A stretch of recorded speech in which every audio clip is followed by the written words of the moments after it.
What's going on, everybody, and welcome to the Other Side of the Firewall podcast. We talk about the latest and greatest of cybersecurity news, as well as we highlight those movers and shakers and glass ceiling breakers, those people of color who made it to the other side of the proverbial firewall. My name is Ryan Williams. As always, I'm joined by Shannon Tynes. What's up? What's up?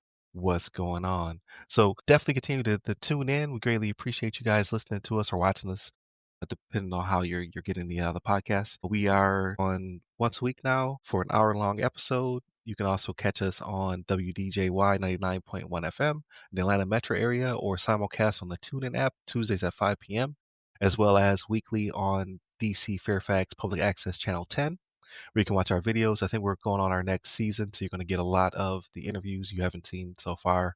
And then definitely hit up the website for RAM services, right? If you're trying to, baseline your cybersecurity or do a level 1 CMMC, because that's the hot topic right now, hit us up at ramcyber.io, or you can hit me up personally to look at everything else, podcast, the book, The Other Side of the Firewall, all that good stuff at ryanwilliamssenior.com. But without further ado, I'll give it to Shannon. All right, everybody. So this article comes from industrialcyber.co, and it's written by Anna Ribeiro. And the title of this one is Cyberattack on Collins Aerospace Disrupts Flights at Heathrow, Other European Airports, right? So Collins Aerospace is a provider that does check-in and boarding systems for global airlines, right? And so what ended up happening was there were several major European airports on Saturday, right? So like for us that are filming today, this was yesterday. So like new, hot off the presses, right? To include London's Heathrow Airport, right? Which is the busiest on the continent. So that's going to be a major poop show, over there for people flying through Heathrow, right? But what ended up happening was it was causing flight delays and cancellations, right? They warned passengers, right? So Heathrow warned passengers to not come in too early, right? This was a little weird when I read this. They told people not to arrive more than 3 hours early, right? And my figuring is like, okay, if you know your systems are down, right? First off, systems that you have in place that make it more convenient and easier for people to travel. So just based off that alone, I'm thinking you have less in-person personnel, right? But apparently that wasn't the case. They're assuring people, hey, we have people in place. Don't show up too early. You're going to overcrowd the airports. They said don't show up earlier than 3 hours and then no later than 2, I think was what it had on there. I think was the other thing it said. But they had people in place. So yeah, it's this is one of those things. We'll see how long it takes for them to get it back online. Because I can tell you right now, man, when I fly, like I have apps that I use for everything, right? To track my bags, for checking in. And sometimes the apps are quicker than the announcements in the airport, right? Like I've had it before where they've changed gates on me, you know what I mean? And like I get a notification in the app and I'm like, oh, we're at a different gate. And I'm at the gate where I'm supposed to be at. And I'm like, it hasn't changed, you know what I mean? So it's like, it's very convenient. But yeah, anyway, they're saying they're trying to work to resolve the problem quickly, but it is going to lead to a little bit of hassle. And like I said, this is very new. Like as of filming right now, this was yesterday, right? So they don't want anybody arriving. Like I said, don't arrive earlier than 3 hours, no later than 2, and they're going to be having people in place to direct and to help with boarding and baggage checks and things of that nature, right? Delta Airlines, which flies over there, they said they expect minimal impacts to flights, right? Departing from the airports, and they had a workaround to minimize disruption. They don't say what the workaround is, but they have something in place, right? It's probably just adding more people, if we're being honest here, right? But even though this happened over in Europe, there's no indication of threats to the Polish airports for whatever reason, right? I don't know if they have different cybersecurity at their airports or what, but yeah, they haven't seen any threats to their airports, which I can't even pronounce the names. I'm not even going to try on here, right? Like I do my best to try to, the people that write these articles, I do my best not to butcher their names. I'm not going to try with these Polish airports, but yeah, these are those soft targets we talk about, right? About them targeting things that maybe aren't getting as much attention as they should. And they really should, especially when it comes to flying, right? Everybody flies. Let me not say everybody flies. A lot of people fly, and the convenience of it makes it to where this is something that you figure you would have good cybersecurity on it, because for as much as you're charging for these tickets, you don't want to be losing out either with people losing faith in your ability to get them where they need to go. But here we are, right? Europe is going through a cyber incident with the aerospace. Was it called aerospace? Let me look at this again. Collins Aerospace. Collins Aerospace. That's what it was. I thought it was aerospace something else. Collins Aerospace. But Ryan, what's your thoughts on this? Yeah, it makes me nervous. So I do fly, not a lot. So this past couple of years, I've only flown to one place, I want to say, in 2 years, which is the exact opposite of a few years past, right? I lived in Turkey, so I had to fly all the time to get home. Or when I was stationed here in Florida, I was all over Europe and Africa, so I flew a lot. But surprisingly, I never flew through Heathrow, even though it's a major hub. It was always Stuttgart, Frankfurt, or Charles de Gaulle in France, CDG. So never hit it Heathrow. For whatever reason, it just never lined up. But I know of it, right? Because it's a humongous airport that people do travel through when they go to Europe. Yeah, I don't like obviously attacks on hospitals, but I don't like it on transit either, right? Like, don't stretch these people out. Like, I need them to be as cool, calm, and collective to get me from point A to point B as possible. And this giant metal tube, 30,000 feet in the air, right? So I obviously don't appreciate it. I'm glad that it was somewhat isolated, right? Like you said, it didn't bleed over to Poland, so it wasn't the entire European theater, Yeah. but it does make me nervous that is this the testing ground before I bring it over to the States, right? And it's just the amount of congestion that's in everything's orderly. Planes stay away from other planes, right? But whenever you look at a map of flights, it is ridiculous. It's like watching a swarm of bees, right? Like it's very choreographed. It does take a lot. The technology in the towers is still kind of in flux. When you talk to people about what they have in the tower, like you see a mixture of state of the art, and they still have like placards where they're switching names on magnets, right? To keep track of the flights because it just works. So it's one of those. It's like banks that have mainframes or other institutions that have kind of this lo-fi tech, so to speak. Even though it is state of the art for what it does, and it works, right? So I just don't disrupt them. Leave them alone, because it does make me nervous. And the thing is, for what they're talking about in this article, it's just really it's the convenience of the check in and the baggage check, Yeah. right? But to the point of what you're talking about, like it's only a matter of time before we've seen it in movies, right? Like that was Die Hard 2, right, where they took Right, control and like they could control the planes and whatnot. Like that was in the '80s, right? So like we know it's something that's somebody's had 40 years to think on. You know what I mean? So right. And I never like I should, but I rarely do use the my apps.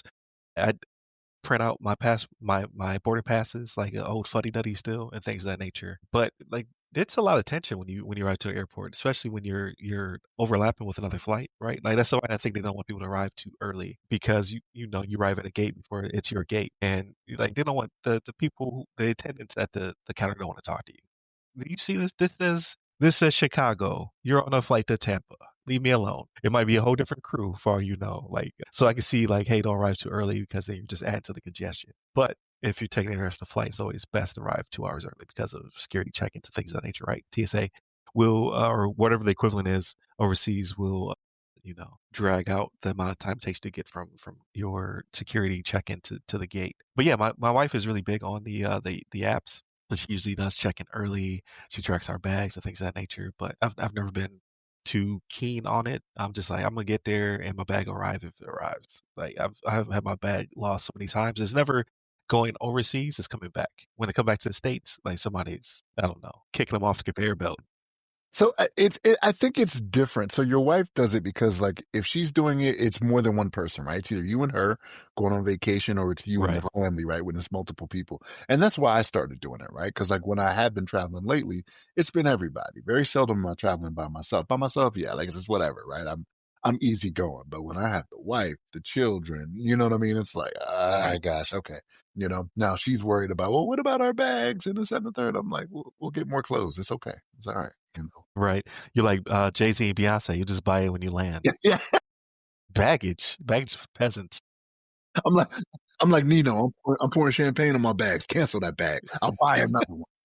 But yeah, I like honestly, I hope that this does not add to the rise, and we still have to find out what happened to make this happen. Like, there's a lot of speculation in this article that it could have been a supply chain attack or something to that nature, right? To be able to get to the system. And that was by a NordVPN subject matter expert. Guessing it's lax cybersecurity, right? It's something Right, most than it's likely. it's something that was patched 2 years ago that they got in on that they just didn't patch for Collins Aerospace. But Gotta check we'll those see. CVEs. We Yeah. talked about it. We talked about it last week. You gotta check those CVEs. But yeah, so shout out to those who were impacted. I know it's probably frustrating. Again, like just tra- just traveling in general is frustrating. But I can only imagine if you do rely on those applications. But I'll give it to you, Shannon, for the next topic.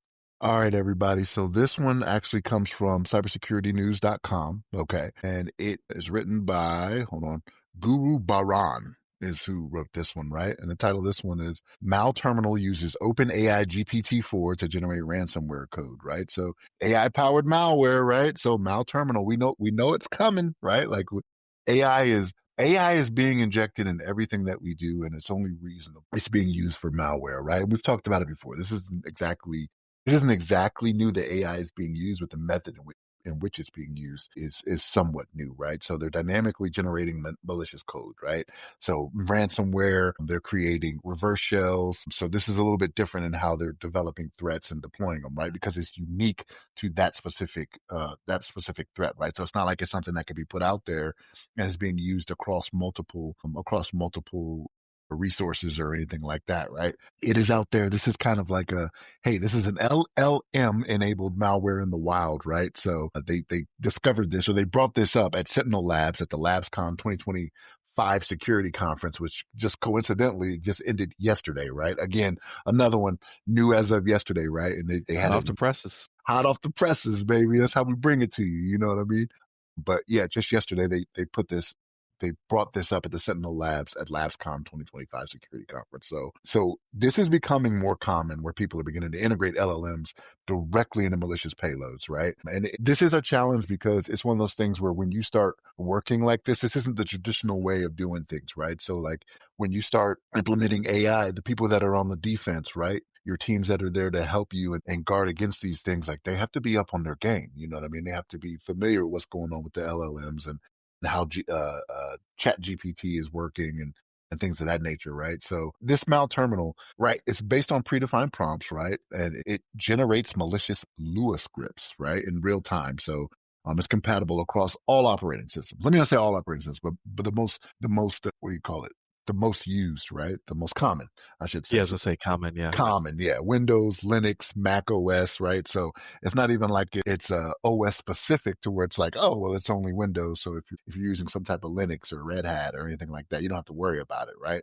That is not the case, right? So yeah, this is out there, folks, right? So it's a malware generator, right? Is what MalTerminal is, a malware generator, and like this, it prompts the operator to choose between creating ransomware or a reverse shell, right? So it's not just one of those things where it's like fire and forget it. It's like, okay, we're going to do this. How do you want to do it?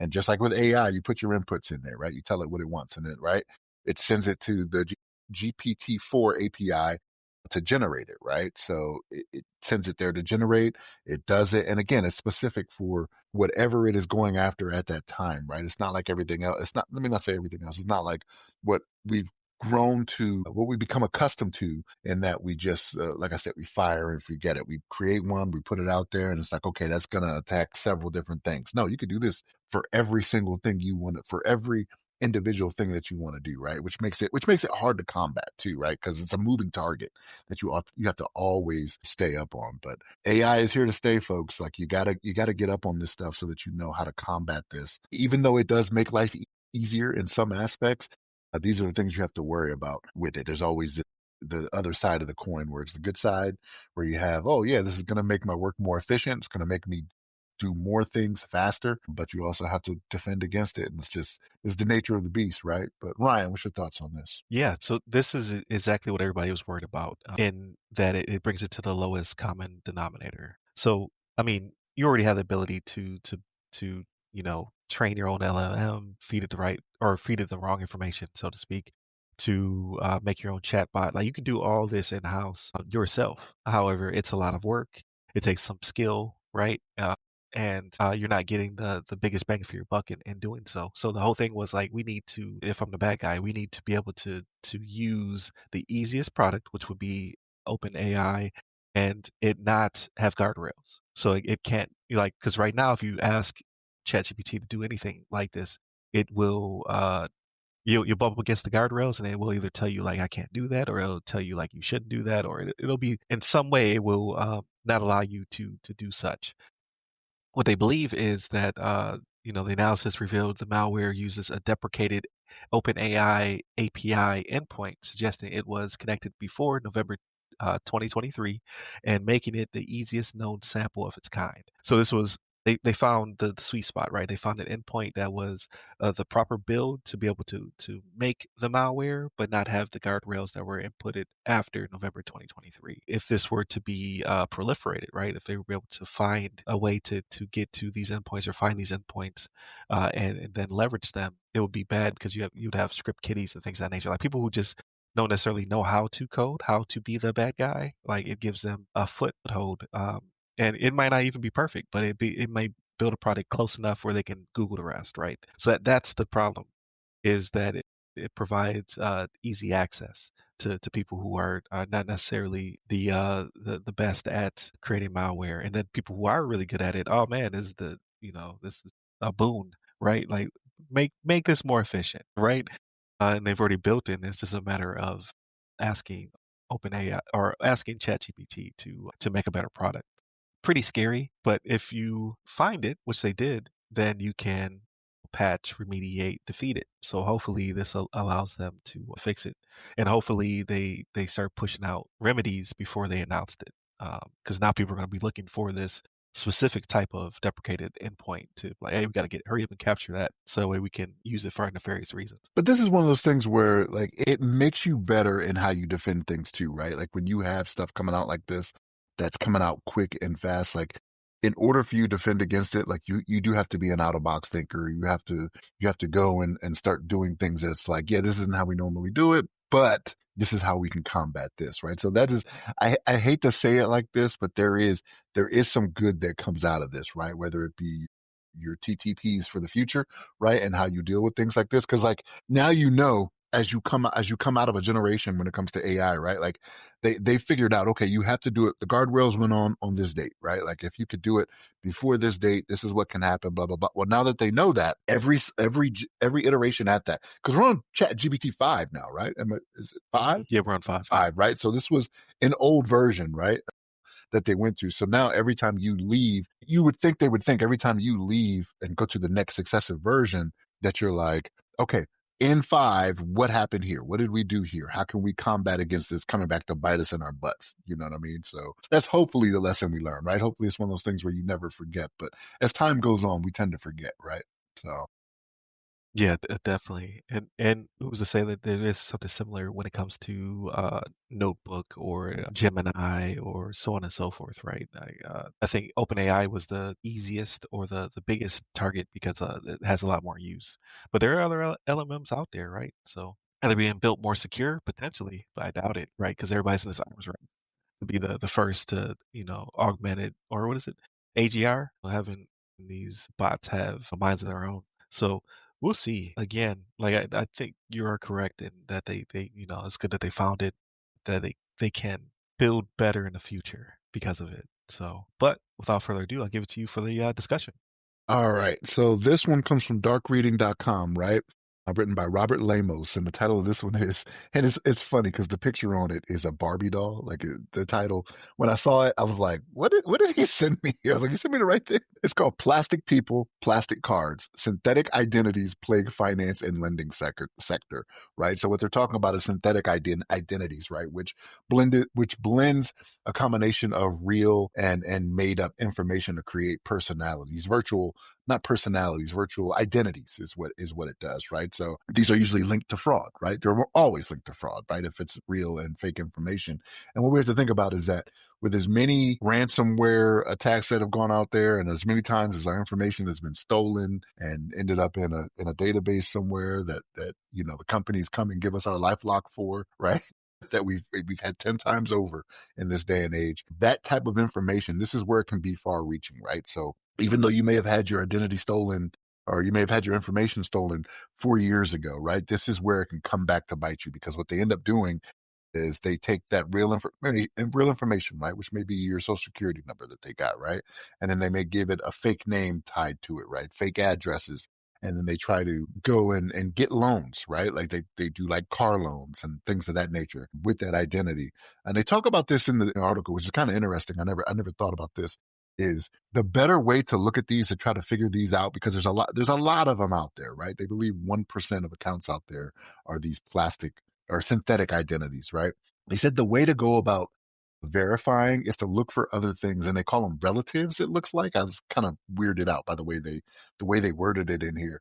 And they said, well, if you look at a name and it possibly has a speeding ticket tied to it, it's a pretty good guarantee that's a real person, right? Synthetics ain't out here driving cars yet. Give it time, but surrogates may happen sooner than we know. The movie Surrogates, but there's different things to look for to where it looks like a real person would have had to have done that, right? Or had to have been out in the wild to accomplish certain things. But yeah, they talk about the prevalence of these and how the financial industry is really the most targeted for synthetic identity fraud, right? So cryptocurrency fraud accounts for nearly 10% of it, right? Lending industry took the number 2 spot, about 5%, right? Traditional banks also about 5%. So Intrust 2025 identity fraud report is where they had this information, and it's interesting to look in it and see what's going on though. But yeah, these identities are a growing threat for every sector, right? Because more and more what's happening is that people are doing things online and not necessarily in person, right? So the fact that you can have synthetic identities out there doing this, it's not unheard of for it to be. Where was it? Who was it that had? I might be misremembering who it was. I want to say it was Wells Fargo, but that could have been just opening false accounts. It may not have been synthetic identities. So I did. Yeah, I was Let gonna me, say let me pull most that. likely I lean that way for Wells. Yeah, I pull back on that. That may not have been this specific thing, but I know it was Wells Fargo was in the news not too long ago.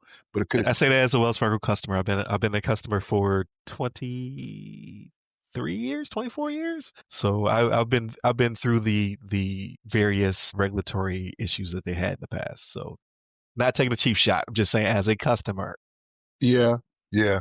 And here's the thing. They talk about this in the article as well, right? They're not just taking individual identities; they're taking on the identities of businesses as well, right? So this is becoming more and more prevalent, where you have these synthetic identities. And again, because a lot of the information is already out there from real people that has been stolen or made available to these bad actors, it's becoming easier for them to do it, right? And it's kind of crazy. And I say this doing my own informal poll, right? Like how many people aren't really paying attention to their credit like they should, or whether or not things are getting opening up in their name, right? And so like it happens way too late to where they'll have they'll have like accounts open in their name or identity stolen. They'll be like, well, how did you not see it? They're like, it's just not something I'm tracking. I check my credit maybe once a year, right? Is what they'll tell you. And I'm like, well, for me, I have a lock on my social security with all of the credit bureaus, right? So if anything needs to happen, there's other things that need to happen for them to open up an account in my name, right? And granted, that's not a fail safe, right? But it is a lot harder to make it happen. And I'm not putting that out there as a challenge, right? I'm not doing that. But I would think that if someone was to try to open something up, open an account in my name, that could be an issue. But again, with this synthetic, it may not be my name. It may be my social with a different name, right? And then they have fake addresses, or it could be my social with my real addresses with a different name. Could be something like that, right? But yeah, the long con they talk about doing here too, man. They talk about, people just aren't in it for the quick strike, right? Like you may open up an account, get access to like $500 or something like that.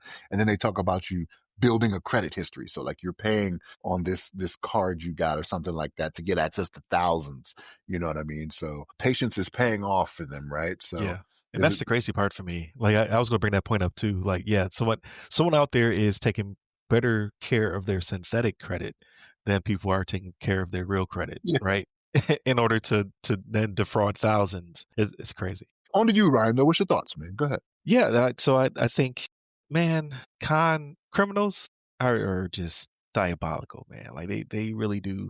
Like just think if they use their powers for good, right? Because like to sit there and to gain access to a small amount of money to then build your credit that is a long con, right? That's you taking the time to like you could be doing, good things with that time, but no, you're doing nefarious things with that. And I had to turn on my empathy when it came to the car dealerships because it does suck for them to be targeted in this way and for people to do what they're doing. And so this brings up a relevant point for me. So when I purchased the vehicle during the COVID days, I didn't have to go in, right? I did everything through text. I got the vehicle. The vehicle was delivered to me. Like we're trying to keep as much space between us as possible. Nobody was on the showroom floor, basically. It was like COVID was terrible, but that was a positive byproduct because I hate shopping for furniture. I hate shopping for cars. Like anything where I have to haggle. Like how much does it cost? Like let me just pay that. So recently I had to purchase a new vehicle because my son took over my primary, so I had to get another one, right? So like each older kid has a vehicle now, the privilege. So I had to go get another vehicle for myself. So I went into the dealership expecting kind of COVID-ish treatment, right? Let me hit the showroom floor, tell you what I want. You run the numbers in the background. I'll be back. And they just kept saying, like, you have to do this, this, and this here, and then we can do the numbers, and then we need you to come back to finish the deal. And I was like, that's so weird. Like, why do you've already seen me? But I think it's because of this type of situation, right? They want as much human contact as possible to avoid the fraud and also the pressure. Like the thing you're not gonna pressure me. Like I already know the numbers. I already you know what I mean. Like for what I want to spend. And then you go ahead and get whatever you know. I know you have to get something on the back end. You have to get something. I get it. You're gonna get me, but you know I'm not gonna be pressured into anything. Like I've already conceded before I walked into what I'm willing to spend. So let's get there. Did I mention I hate going to car dealerships? I hate it with a passion. But now I get it. Like reading this article, like I kind of get a little bit more of why they wanted so much human contact interaction to ask me questions and so on and so forth to make sure I was a real person. And what's crazy to me is I did hear about synthetic businesses a few years ago through Aisha Holland, friend of the podcast, CEO and VCISO for Forensic. She's awesome, by the way. But she was talking about that a few years ago, like synthetic businesses and them accomplishing fraud and things of that nature. And I didn't really look too deep into it, right? Like we had a conversation about it, and I was like, that's kind of crazy. And now we're starting to see the consequences, right? Like fraud has gone up almost double because of these synthetic people and businesses opening accounts. And from a user's perspective, like I'm super annoyed by all the text, and they keep saying like we have this credit line for you, and yada yada yada. They're trying to get me on a smishing or a phishing attack. But it's kind of crazy to think that they're doing this to companies as well, right? And then where does that uh, you know, debt get transferred to, or that risk to us, right? Like that car is more expensive, not only because of tariffs and other shenanigans that are currently happening, but because they have to cover the fraud, right? Like a bank has a certain amount of insurance, so for them to catch the fraud is a boon because they don't have to go back and then ask their insurer for X amount of dollars, right? But for I would say smaller entities like car dealerships that aren't necessarily, billion-dollar, trillion-dollar entities, it's probably a lot harder to claw that money back. So it's like the risk of them being frauded or having to pay that money absolutely has to be pushed to the customer as quickly as possible, or they'll go out of business. Like they don't have the money to play the shell game like a financial institution could or should while they're waiting for the insurer to compensate them for their losses. So it's kind of crazy. Like, and then just think if you're a mom and pop and this happens to you, you're done. You're done for. Well, that's even more pressure at that point. I can almost guarantee the car dealer you went to has been got. They got a couple times, right? Which is why they did it like that. They were like, Right. come back in again. But no, you already saw me. Like we laid this out initially, right? Because here's the thing. Like even if it comes to someone that's scamming in person, like somebody could have pretended to be you, gone in one time, and then be like, "Ooh, okay, I got away with it. Now the rest of it I could do online." May not be you they're speaking with over the phone or email or whatever it may be, right? So they're like, no, keep coming back, right? Just in case something is off, right? The chances of them figuring it out, they grow when you have to come and you have to possibly, I'm not saying you are, but you have to possibly lie about who you are, things of that nature, right? Right. Something could get caught. So they more than likely got before. That's why they got you coming in multiple times like that. Yeah, I was annoyed, but again, that's coming from a privileged standpoint, right? Like because of the COVID situation, and this is our third vehicle through them. So I'm like, me, let's just like get it rolling. Let's get this popping. Let's get this over with. Even though most of those people who are currently working there probably because car dealerships lose people through attrition on a regular basis, right? Because it again, it's sales. A lot of people just either aren't cut out for it or they don't want to deal with it. Like when you're dependent upon how well you did that month is how well you're able to feed yourself and your family. you might want to get out that game, sooner rather than later. I couldn't imagine. I hate sales, and I have a small business now, and it's kicking my butt. Like, I don't want to beg for this. Like, hey, just go to ramcyber.io and pick what you want. All right. The product is quality. All right. We don't have to haggle about this. But I get it. Like now having to go through that, or the selling the book again. I have to sell myself. I have to sell the people. Is exhausting because of I just don't like to try to haggle with people. Hey, this is the product. This is what's in it. You're like, do you like it? No. Do you like me? Then buy it. It doesn't work like that when it comes to selling the products. It is what it is at that point. But yeah, I thought this was an interesting discussion. I love the picture of the Barbie doll because it is a fake person. So I was like, this would be pretty funny to talk about. But yeah, it's serious. Like billions of dollars are being lost because of this. The bad guys just keep getting smarter, just keep getting better. So with that said, Shannon, how was your week? Man, it was okay. Work was a little more frustrating this week than normal. I mean, won't get into specifics, but so I had off Friday, and I had set up a meeting that I knew was going to get canceled, and it got canceled. Just like by the way everything was going, I was like, this is going to happen. And then my coworker reached out to me, was like, yeah, man, you called it. I was like, yeah, I know. But See, because you're an important person. I love when a meeting gets canceled. Oh, those are the best days. Like I know a meeting's coming up, it's looming. I'm just like, oh, I don't feel like doing this, or I don't. Not because I don't like the people. I just like anything that again, it's that extrovert versus introvert type of energy, right? Like I always introverts, you're always losing energy. Extroverts are always gaining that energy, right? They're like social vampires in a good way. so here's the thing. I won't get into the specifics of it. I'm not an important person. Let's not put that out there like that. Okay. You are But always an important person, Shannon. look, You are always an important person, Shannon. I'm important to certain people, just not at work. Just not at work. Which is why the meeting got canceled, because we are not important. I'm just putting it out there, right? So, no, I think we possibly we pissed somebody off, and it's been playing out like that, and I could see the signs, and I was like, this was gonna happen. I was like, let me go ahead and predict this. Yeah, this was gonna happen tomorrow, fellas. That's what I told them when I left Thursday. But yeah, it happened. It's whatever. But work is work, right? It's a new week coming up this week, so be something different to deal with. Media wise, you want to know something crazy? I find myself like I go looking for new stuff to watch and stuff that people have recommended to me, and I'll come across something that just sidetracks me. And like, I watched all 3 Blade movies this week. Yeah, Right? that happens. Yeah. I was on what was it? No, Prime. I was on Prime, and I saw Blade, and I was like, man, I liked Blade. You know what I mean? And I watched the first one, and I was like, people who watched this watched, yeah, of course they did, right? On Paramount was Blade 2, which is kind of weird because it was on Prime for the first one, and then Paramount for the second one. I think it was back to Prime for the third one, which the third one people like didn't like. After I watched it this time, I was like, I didn't think it was that bad. Yeah, I was gonna say one of those was not quote unquote good. It's the third one, right? It's the third one. I Yeah. think, yeah, everybody says the third one, right? And I think it's kind of like the dialogue and stuff like that. But I didn't think it was that bad. But people hating hard on it, man. Like, just like, it's whatever, right? Early Ryan Reynolds, right? Early Deadpool. I was He like, was oh, getting ready. He was practicing for the role. yeah. Hannibal King. That's his name in that one. But no, it was, I thought it was a good series, man. And apparently, so like, I remember seeing articles where Wesley was kind of a jerk on that third one, right? Whether it be he was going through some stuff in his personal life, maybe the tax stuff was hitting him up. I don't remember the time frame, right? But, I remember Ryan Reynolds being like, yeah, he was such a jerk, but it's not a spoiler at this point. The movie's been out long enough, but he ends up showing up in the new Deadpool versus Wolverine, right? And Right. Everybody was like, okay, it's like the reunion. Yeah. They made up. Yeah. they patched it up, but like there's an inside joke where they're talking about movies replacing people, and Blade makes the joke. He was like, "There's only one me. I can never be replaced." And he just looks at the camera because there's a new Blade movie coming out, right? And it's not Wesley, right?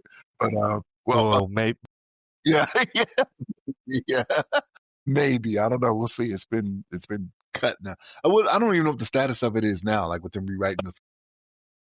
Mahershala Ali is still attached to it, but I think the director changed. It's just like for whatever reason they can't get the script right, and it pains me because it's like vampires. Blade kills them in cool ways. Like if you could look at the video, if you watch the audio, my face is like the guy, the popular influencer where he does the hands.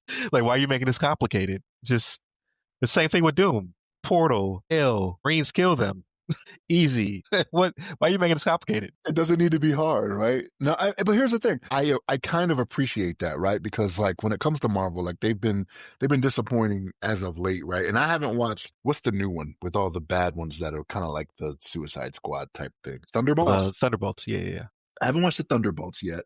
You should check it out. I think they get it that action. I think you'll appreciate it. Well, it's not that. Like I see reviews where people are like, yeah, it was the best one they had this year. And I see others who are like, yeah, that one's terrible too. And I'm like, what's the truth here? Yeah, I wouldn't say terrible. It's a 8.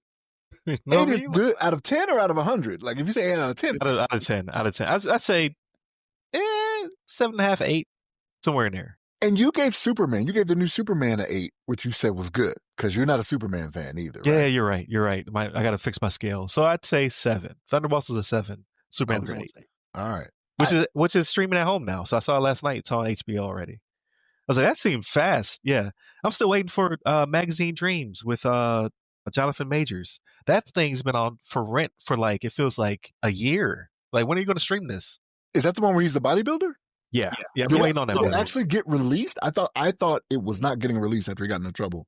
No, Okay. it got released. Yeah. But it's been for rent for like, so I think it went to the theaters and maybe it didn't do so hot because of his situation, right? Like people are pretty slow to forgive.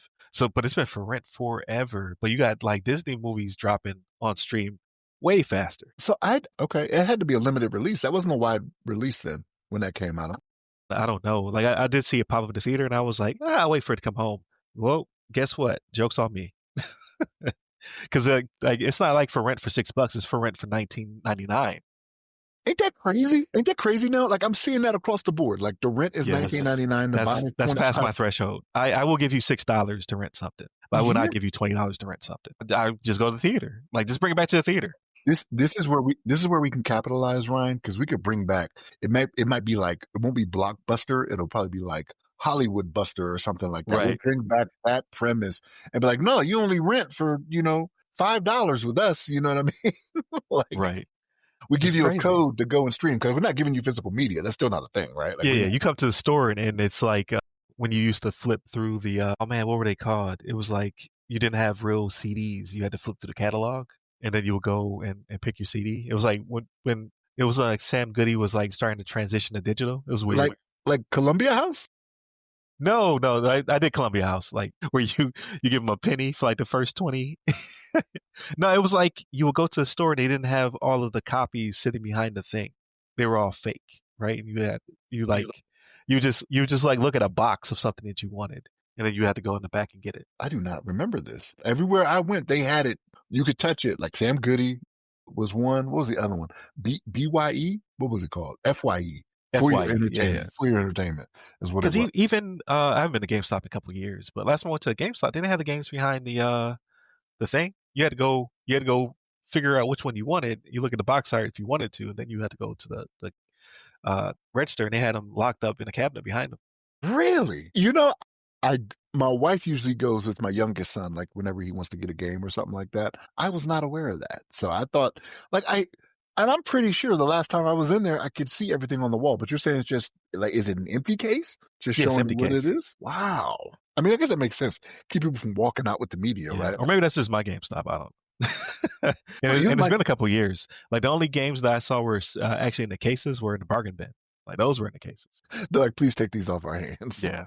We need these. But yeah, that's wild, man. But yeah, watched all 3 Blades. Wasn't as disappointed in the third one as everybody else seems to have been.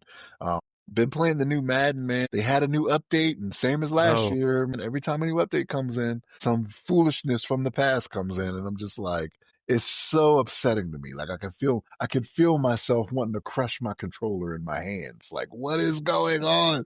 Like, why are we back to this? Like, you didn't have it in there when you first released the game, and now. What's crazy is though you could disable patching and not get patches, but then you also won't get roster updates. So as people moved around, that wouldn't happen.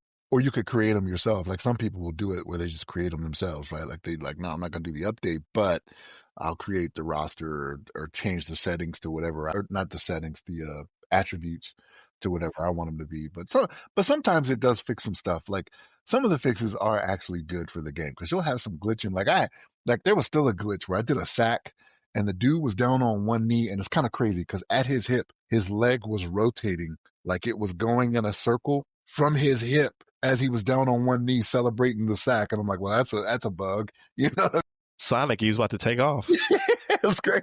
But it was slow moving. Like it was real slow movement, right? And I was just like, okay, well, that'll eventually get patched out, I guess. I don't know. But I mean, there's still bugs, right? But they got a whole season to go through and do stuff they should have done in the off season, right? Because like even though they're doing patching right now, yes, they're more than likely working on next year's game, right? Like what are we going to change for next year to make it worth Yeah, it, right? they only get like a nine month cycle. Yeah, I It's think crazy. I'm telling you, it would be a better product. Like EA, if you're listening, which you're not, but Tiburon Studios, let's just say, or to get more than one studio, right, working on the product. So like the Call of Duty cycle, where you have 3 studios working on this product and a bunch of smaller dev teams that plug in where they need to be, and then you're getting a game every year, but it has a 2 to 3 year dev cycle. That's what they need. Like this 9 month cycle is just not like these games are not as pristine or as attractive as they could be. They would just elongate the cycle, in my humble opinion. you may be onto something, man. Maybe they will try to go that route, but I don't know. I think there's a lot of money being Yeah. made for them You know, putting out. say if it ain't broke, don't fix it. They don't have to pay for extra devs, right? Like just like these people love this game. We are we are highly sought after. You're the only game in town. All right. Exactly, exactly. You've tricked yourself into believing you're that great, right? What else did I watch? Oh, my wife and I we watched this series Doc. I'm kind of over it, but she still wants to watch it. So whenever she has the time, I'm like, all right, you want to watch Doc? And she knows, right? Like she's like, you're not even really feeling it. I'm like, look, you know what? We're together. Like it's one of those things, right? Like it's one of those things where even if we're not spending time directly with each other, which we spend a lot of time together, like if I'm downstairs or if she's upstairs doing something, the fact that we know each other is in the house is kind of like, all right, it's good. Like all is well. But yeah, I'll sit and watch it. It got a little interesting lately to where I was like, ooh, like this is a change from what I was Okay. seeing because it's mostly drama and like love story stuff that I'm like, blah. Yeah, you're like, You know what I mean? yuck, Yeah. love, yuck. Yeah, who needs it? But that's pretty much it for me, man. What about you? How was your week? Not a lot going on. So, I'm caught up on Alien. I think the season finale is this upcoming week. Alien Earth, I should say. I'm still feeling it. I think it's really cool that the way they put it together. Funny sometimes, funny a lot of times actually. But I think, uh, I don't know. They have a lot to cover in this finale, so I don't think they're going to cover all of it, right? Like they're making themselves a season 2. Cliffhanger, Pretty man. much. Yeah, and I'm not sure if it's already been renewed or not. Probably because it is pretty good. Um, I'm caught up on Peacemaker. I think we're like at the maybe 3 or 4 episodes left. I think we're at like episode 6, I'm gonna say. So I think there's like 10 or 12 episodes of Peacemaker, but there's only 8 episodes of Alien. Still funny, still really good. John Cena was built for this role, right? And I saw an article where they're talking to Batista about it, because I guess Batista was also on the short list, and he was like, no, thankfully John Cena got it because he's just made for the role. He was like, I would not have played the role as well as he plays the role, which he does. Like this role is pretty much made for John Cena. Um, yeah, it's pretty good. Like way better than like because season 1, people really like season 1. I just got through season 1. I was like, it has some funny parts, but I don't like where it's going. But season 2 is pretty funny. They have the comedian from Ladies Man. Remember Ladies Man? So Tim Meadows? I think it's Tim Meadows. I The could guy be. that plays I'm the terrible guy with that names. plays the principal in Mean Girls. He also plays the principal in Mean Girls. I don't know. I don't Hey, remember. yeah, I know you're talking I about. don't I know you're remember. talking But he is hilarious. I think he came in like episode 2 or 3. So he didn't come in at the very beginning, right? He's like a guy that they had to bring in to because they're trying, like, not to give too much away, but they're basically trying to figure out like how John Cena's character Peacemaker is opening up these portals. They keep seeing like the same thing that happened in Metropolis because they tie it to the movie. In that in the movie, someone's open up portals, right? And they don't want the same thing to happen in Metropolis to happen in I forget what the name of the town or city is in Peacemaker, but it's the same signature. So they're like, how does Peacemaker uh, keep doing this, right? And then if you watch the Suicide Squad movie that was made by Gunn, one of the characters gets killed, and in all of the other series that Gunn is doing, his dad is a main character, so he has it in for Peacemaker as well. that just satiates his agenda, right? Like we got to stop him from doing this.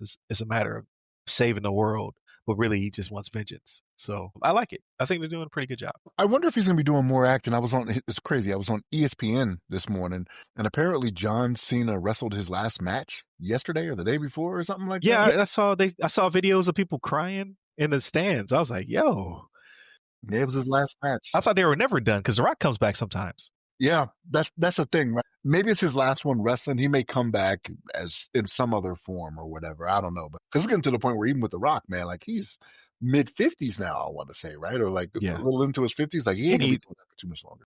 I don't want to say he's a legitimate actor now, but he's a legitimate actor now. Like he's pulling like real roles, like not just I'm a big guy and I'm funny, but like this latest one that's coming out where he's playing the fighter. I think it was Was it called like Smashing Machine or the something like Smashing that? Machine. Yeah. Like oh, he's gonna win an award for that. Like just watching like just the trailers, I'm just like oh, I want to see this. Like he's acting.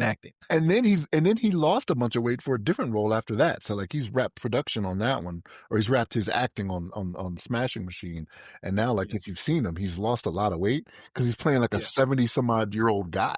I can't remember what Okay. the role is, but like he's playing like an older guy. And I'm like, dang, like that don't really look like him, man. Yeah. Even as a teenager, I think he was bigger than what he is right now. You know what I mean? With the Right. fanny Yeah. pack. Yeah, I've seen a lot of stuff on my timeline, like, oh, is The Rock sick? Like, nah, he's just an actor, right? Like Christian Bale did the same thing for the was it The Machinist? The Where he's machinist. like What's the name of it? he was like what's the word? Emaciated or Emaciated. emaciated. Yeah. It was like, oh, that's dangerous for your health, man. Like I can see your organs.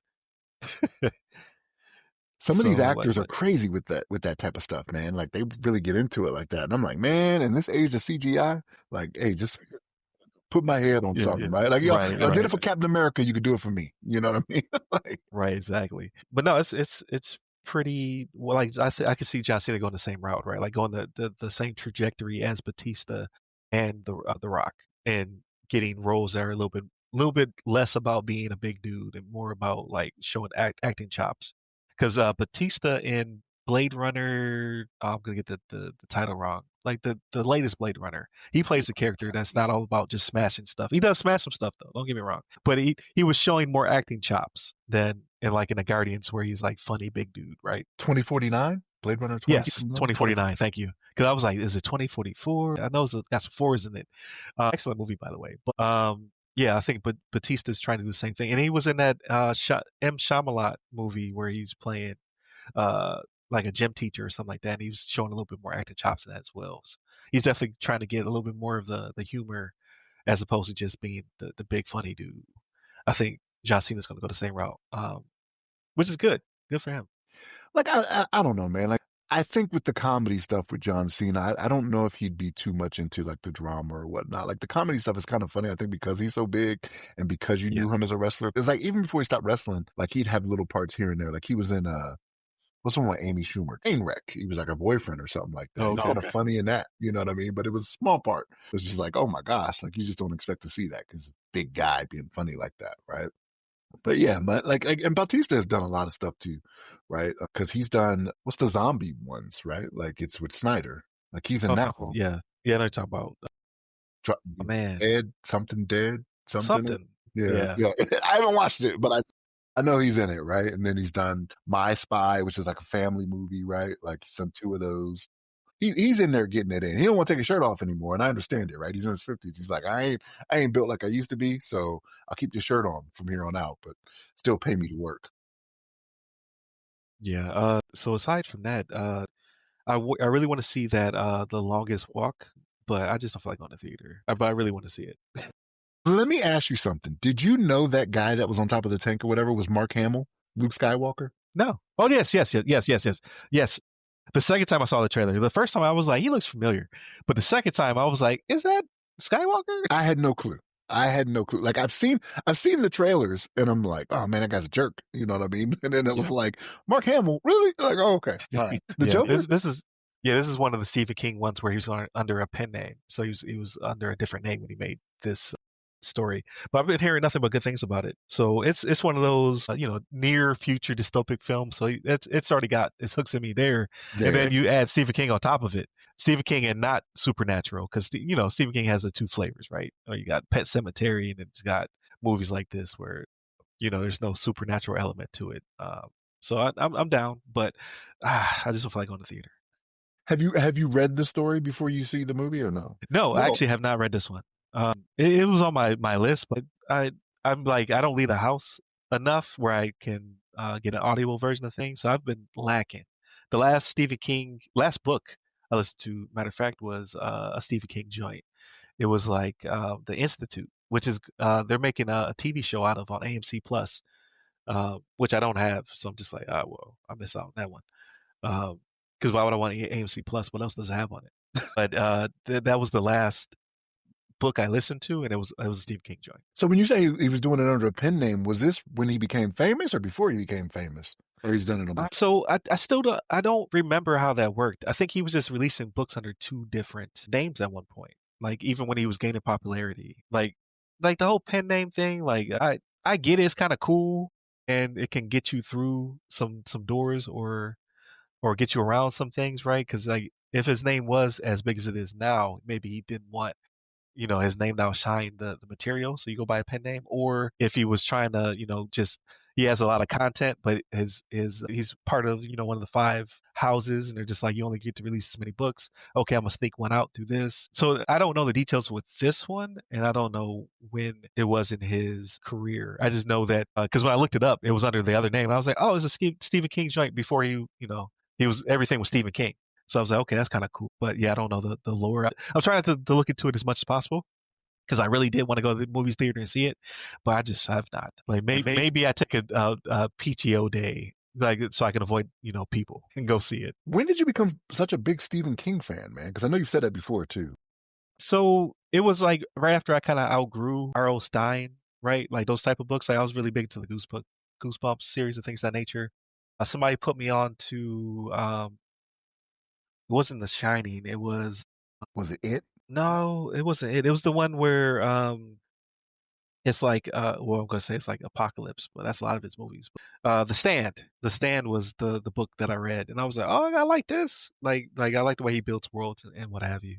So I started getting into it. I still have not read a lot of his material because he has so much of it, right? Because I was going to get to the Tower series, but I was just like, oh wait, the Tower series touches all these other books, so I need to read these other books first. So it's kind of like analysis paralysis. But at some point, I'm going to read all his books because I do think he's a dope author who's going through some heat right now. Like he's like social media is eating him up because he said some controversial stuff, but he always says exactly like he doesn't flip flop. He's been saying the same stuff since he got on Twitter. So it is what He's, it is. he's got enough money to be all right. Yeah, to withstand it, right? Like, and this movie is grossing a lot of money. Like it's doing really well, but I don't know how that works for him. Like I think he only gets I don't know if he gets like back end stuff, right? Because I know a lot of his TV series and movies are kind of like just like bought wholesale, and then they create something that kind of have him, executive produce. Like, okay, are we doing this right? Are we doing this wrong? Um, because the Shining is different in the book. He didn't like that. So when they made the Shining 2, I think it's called like Doctor Sleep, he was more into that production, which it was like 20, 30 years later than he was into the Shining because they had changed so much of his material, which is an excellent movie. So, but the relationship between the son and the dad is way different in the book than it is in the Shining movie. So that is like it's worth reading the book also if you watch the movie or vice versa because it does differ so it does diverge so differently. They become kind of like two different products. Oh, go ahead, Shannon. I don't know if I necessarily like that because I did that with Will Smith, where he's the dad with the son. He had a son. Is it not Seven Pursuit of Bounds? Happiness. Pursuit of Pursuit of Happiness. Happiness, yeah. So like I read the book it was based off of, and it was so much different than the movie, right? So I'm like I didn't like it. You know what I mean? That it was so different. But I had read the book first, right? Got you. So I don't know. I don't know if I would want to do that, seeing how different it is. Well, that's I Am Legend. I Am Legend, the book and the movie are totally different um, entities, like almost completely different. Like, so I read the short story first before I saw the movie. I was like, this is not the same, like at all. But I thought it was a good product though. Like, just their take on it, right? Because it's kind of like They should say adapted as opposed to saying that this is, a product Based of. on, yeah. Yeah, yeah.